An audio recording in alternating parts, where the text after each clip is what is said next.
Hello fellow Silver Saints, I hope you are doing well. Welcome to Library of a Silver Saint, where we talk all things books. I hope you're doing well today. Happy March! I think we're finally out of Day's Death, guys.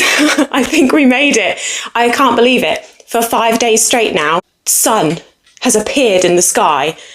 It's weird. I'm getting freaked out. I don't want it to peak too soon because in the UK you can never trust sunlight that much, but I'm feeling good. But anyway, thank you for joining me today. I hope you are all really well. As you can probably tell from my background, I'm going to be talking about a specific series today, so a slightly different video to normal.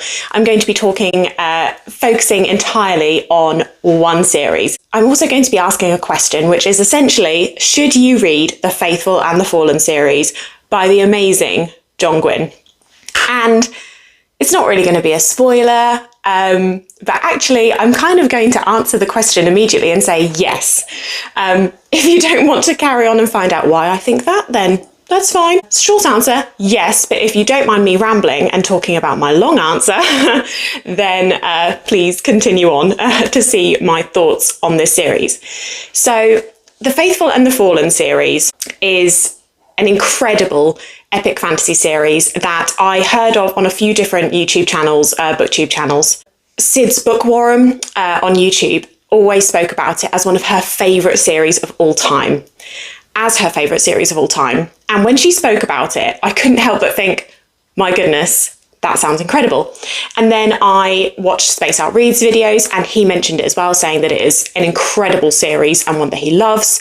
And I just had to pick it up. I ended up binge reading all 4 books. So we've got these 4, which are Malice, Valor, Ruin and Wrath. I essentially binge read them over a couple of months in 2024. And all 4 would have been in my top 10 if I was allowed to. It's an incredible series. I also wanted to talk about this series because a few of my really good bookish friends, are currently either reading this or are huge fans. So Abby from Abby's Book World is a huge fan. I'm also really jealous of her collection. She has an incredible collection. And then we have Imi from Imi and the Books, a huge John Gwynne fan. Her collection is astonishingly big and insane. It's amazing. I'm so jealous. I'm kind of like planning out sneaking to her house to just go and raid those shelves a little bit. If any of them go missing, it was me. Incredible collection. And I'm sure she will do a far better job than I can ever do at talking about these books because I just can't speak coherently.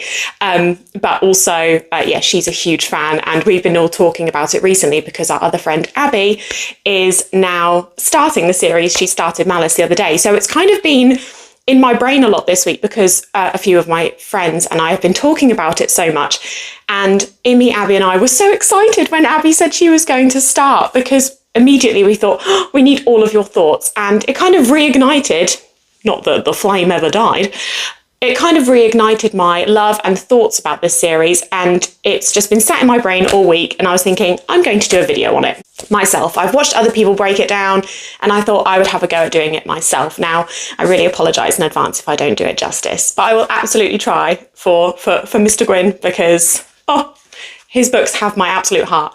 The first thing I need to say actually is just thank you to John because he has written such an incredible series that really feels like home to me, and the characters, the world, it means so much to me, and I know it means a lot to so many people, and I just really want to give it the praise it deserves. I think the best thing to do first is to initially just give you the premise. So this is a 4-book series, so we have Malice, Valor, Ruin and Wrath, and then I've also got the sequel series, sorry, not the prequel series. The sequel series, which is the Of Blood and Bone saga. I've currently not read this, but I'm very excited to start. But I'm not going to be talking about this series yet because obviously I haven't read it. But I wanted to feature them here because they are part of the Banished Lands. It is an entire saga. It's just they're kind of seen as slightly separate because there's a huge time difference between them. But I'm going to be talking about The Faithful and the Fallen series, which is right here. So The Faithful and the Fallen series is an epic fantasy series which is set in a vast world called the Banished Lands. In the Banished Lands, there is a god war taking place, or the beginnings of a god war are starting to take place. Things are starting to surface, and you essentially have a really big good versus evil trope, and you've got angels and demons involved. And yes, it's all essentially building up to this epic god war. So this god war is sort of guided by an ancient prophecy, which states that there will be a champion essentially picked from each side of the war. So you will have the sort of the protagonist, which is the bright star, and then you will also have the black sun. So a champion from each side is sort of prophesized to be chosen to sort of come head to head to fight this god war. So yes, the two sides, the bright star and the black sun, essentially, and their armies are set to go head to head in a war for the Banished Lands. This series, and the Banished Lands in general, is quite different to other epic fantasy series. You still have, obviously, a really vast world, huge wide range of characters, but it's different from some of the other epic fantasy series I've read, where you've sort of got elves, fae, those kinds of things. In this series, you've got predominantly humans. You've then got your angels and your demons, and you've also got things like giants and giant lizards called drakes and things like that. So it's quite different from what I've read previously. But I loved that because it was a slight twist on it, but just so incredibly different and so much fun. There are many other creatures as well, but I'm not going to talk about them too much because I don't want to spoil it too much. I just want to give you the sort of fundamentals of the series. Okay, so for me, the biggest part of this series is the characters. This series is multi-POV, so I think Malice book 1 actually has the most POVs. You have lots of point of views, and actually this is one of the biggest strengths about the series because you get to see the story unfold from the perspective of an incredibly well-rounded set of characters, because you get to see it developing from so many different points of view. As frustrating as some of them are, because in some respects you see the perspective from the villains and people that are involved in the war, maybe in a way that they didn't think they were. And you can see this real frustration in some cases because you know what's going on, but the character that you're reading the perspective of doesn't necessarily know what's going on. And so you have this weird fly on the wall aspect to it where you know sometimes more than some of the characters do. And I really loved that. As I say, you got to see it from so many different perspectives.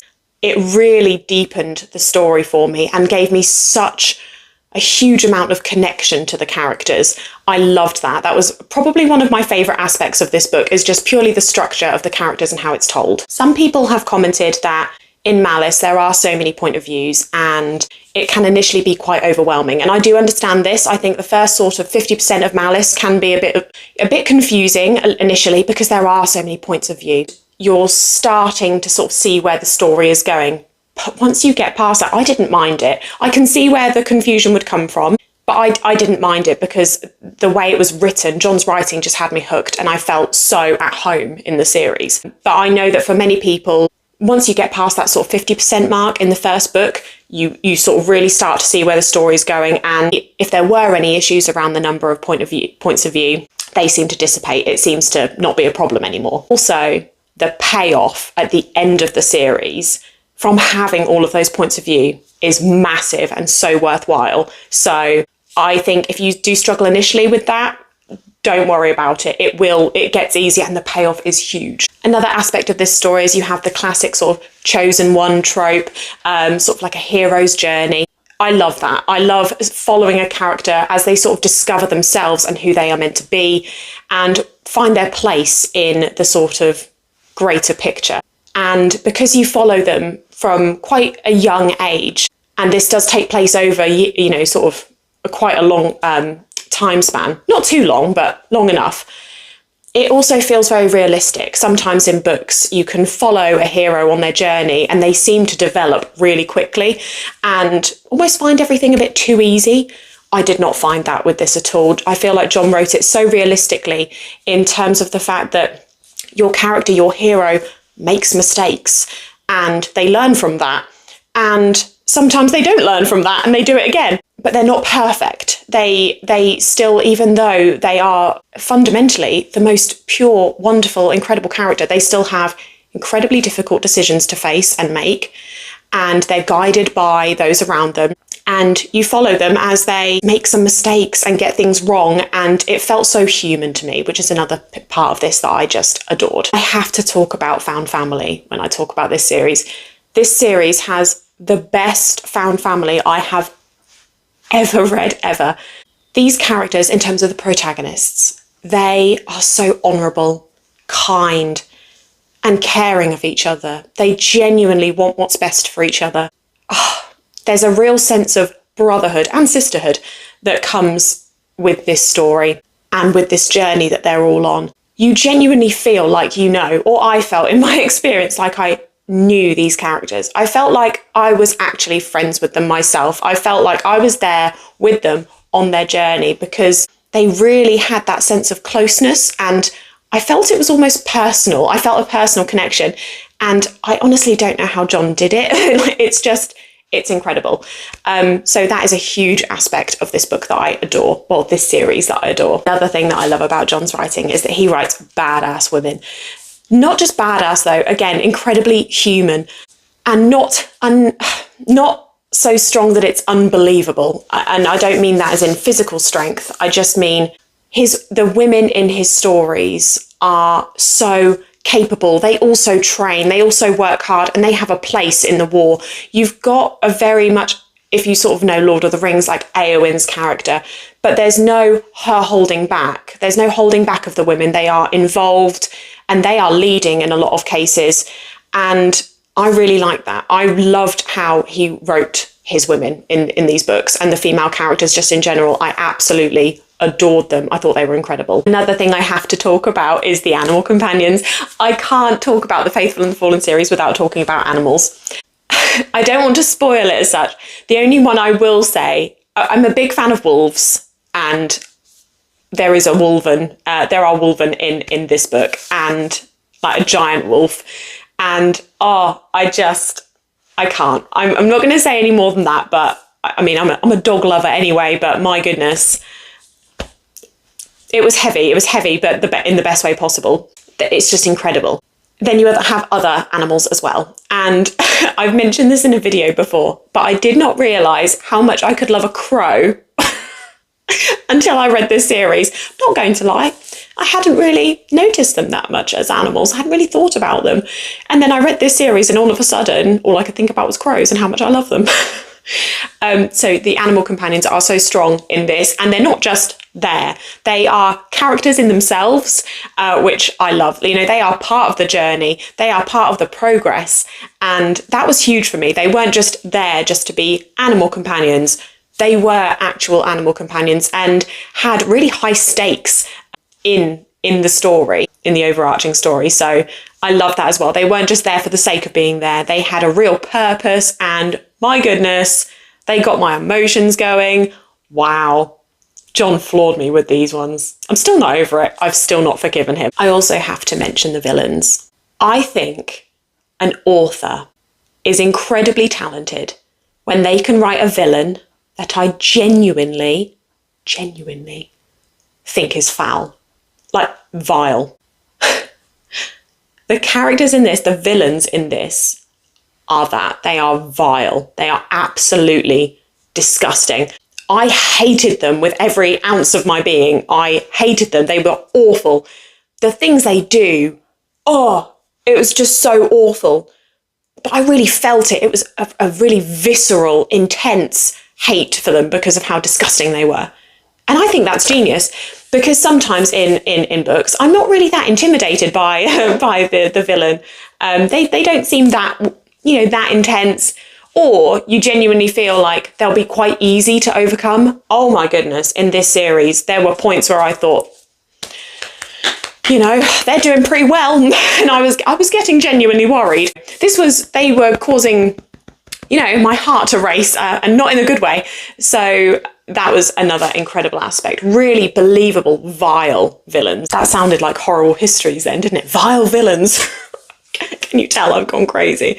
I'm so sorry. Another aspect to this series that is astounding is the action. I've spoken about the action in these books before, how, I think I did an air grab last time I spoke about it, how you feel like you're actually in the battle scenes, whether it's a one-on-one duel between two individual characters, a slightly smaller scale battle in terms of like a raid or something like that, or in the full scale planned out battles. All of them were tense and gritty and incredibly real. I genuinely felt that I was there with the characters in the battle, just sat there, you know, hearing the swoosh of arrows as they were going overhead and hearing the crunch of bones and the splats of gore. I mean, it sounds awful. People must be thinking, why are you enjoying that? That's disgusting. But it was just so visceral and so real. I know that John Gwynne himself has got sort of experience in terms of battle reenactments. I'm sorry, that's Ernie in the background, playing with his bone. Oh, you are cute. I'll let you off.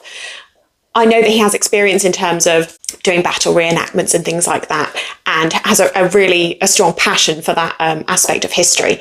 And you can really tell because the battle scenes are written, I mean, his whole books are written with complete heart, but I feel like he really put a lot of attention and detail into the battles to make them feel like a movie scene in your head. And they really felt like that. I felt like they were a movie scene in my head. It was chef's kiss. I'm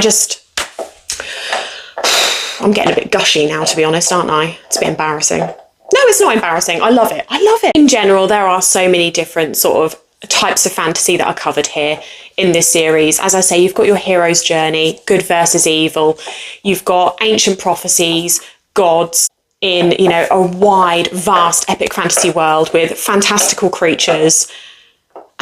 The best characters I've ever read, both good characters and villains. You know, you can't have one without the other, and you don't root for one without having the other, and the other needs to be convincing. So they were just incredible. The friendship, the brotherhood, the found family, the animal companions, it was beautiful.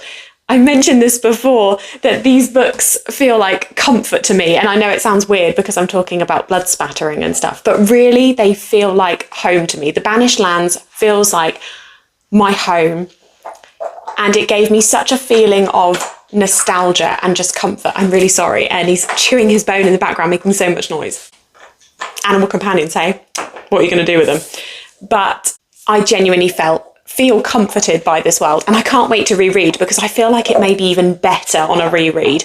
There were moments that I was reading this where some of the sort of friends were having, you know, because it's a really heavy series. It's a dark series. I think that's something that's really important. This is a dark series. This isn't a happy, like light-hearted series. This is dark, but there are moments with the found family where they're all sat together and talking, and you feel like you're sat with them in a tavern having, you know, an ale just after like a battle or something terrible has happened, and you're all laughing and smiling despite it all. And it felt like you were there with them enjoying that. And it had those moments that just had me giggling and smiling. I must also mention that this is the first ever book series, first ever book. I think it was Valor, or was it Malice? It might have been Malice, actually. The first ever book to make me cry. I've read some sad books in the past, and this is the first book that ever made me cry. And I think I cried at every one. Particularly Ruin and Wrath, but I think Valor and Malice I cried as well. Shush! I have a very annoying dog. He's just sat staring at me. It's really weird. You okay? He's had breakfast. He should be fine. He's been on a walk. Anyway, like I say, animal companions. What are we supposed to do with them? Can't live with them. I cried at these books. And for me, to have that kind of emotional outpour with a book was a huge thing for me. And I think it's only testament to John Gwynne and his incredible storytelling and his incredible writing. If you weren't sure about this series, or you're still unsure, please, please do give it a go if you haven't read it already. It's one of my favourite series of all time. I just can't. I don't think I can sell it anymore. Imi will do a better job than me. She's way more coherent and has read far more of she's read every single John Gwynne thing published. So she will do a way better job than me. But this is my contribution of my love for John Gwynne and the Faithful and the Fallen saga. I can't wait to get to Of Blood and Bone. But if you haven't read this series, please prioritise it. You won't regret it. It's incredible. And if you do regret it, don't tell me, because I don't want to know. Thank you so much for watching. I hope you have a lovely day. If you enjoyed this video, please give it a like. And if you really fancy it also, if you want to join the Library of a Silver Saint, it's a bit wacky here, I know, I'm really sorry. But if you would like to join the Library of a Silver Saint, please hit the subscribe button. I would really greatly appreciate it. I just love hanging out and talking books, you know, just getting a bit nerdy. It's my thing. I love it. Yeah, but leave a comment below. Have you read this series? Have you not? Are you planning to? Have you read any of other John Gwynne books? Also, are there any series that made you feel like this? Are there any series that feel like a comfort to you? Please let me know, because I would love some more recommendations. But I hope you have a lovely day, and I'll see you again soon. Bye.